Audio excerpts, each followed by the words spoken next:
In this video, I'm going to show you how you can build smart list based on certain criteria, okay? So if we jump into your system over here, on your context page where all of your leads are, you can go over here to where it says more filters. And you can search by, let's say I just want to build a list of just expireds. So I can search for tag, okay? Click on tags, and then is just expired, okay? Expired listings. Now, if I wanted to do, see this chat, I can move that out of the way. I'm going to put it over here for now. Say I wanted to do expired and withdrawns, okay? So if I put withdrawns in here, like that, or let's say canceled, because we don't give you withdrawn leads, we give you canceled leads. Canceled. So this is going to generate a list of people who have both of these tags. None of your leads are going to have that, okay? So what you want to do is use any of, all right? So expired and canceled,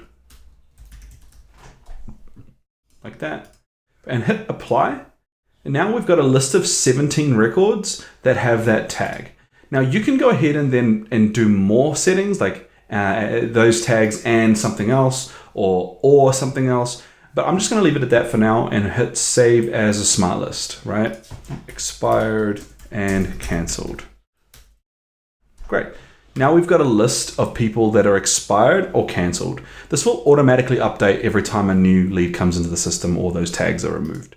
So if I go back to all, let's say make a list for sale by owners as well. Tag is FSBO. Like that, hit apply. I'm going to save that as a list, and there we go. Great, now I've got a couple of different lists now. Now, if you have one thing with these smart lists to be aware of, if you have other team members in the system, so if you've added team members or ISAs or call centers, things like that, if you come over here to manage smart lists, they're not automatically going to see the smart list. You have to share it with them. So you can click share, okay? And you can share it with anyone in the business. Their list, their name will be here, or you can share it with everybody. So I'm going to go ahead and share. So anyone that comes into this business, into this location, will be able to see the smart list that I've generated, right? Cool. So that's kind of how you build a smart list. Some other ways that you can do it is you can do it by zip codes, right? So let's say if I go to my columns here, I want to see what types of zip codes are in this area. So I'm going to go down to zip code or postcode, postal code, right?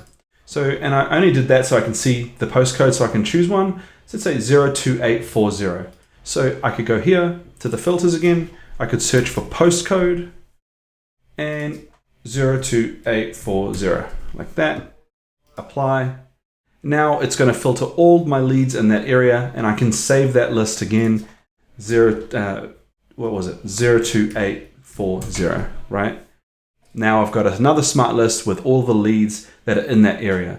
Now you could get even more precise, and then you could make that filter leads that are not on the DNC list, that are 02840 just for sale by owners or just expireds, things like that. So you can get quite advanced with the types of lists you're going to make.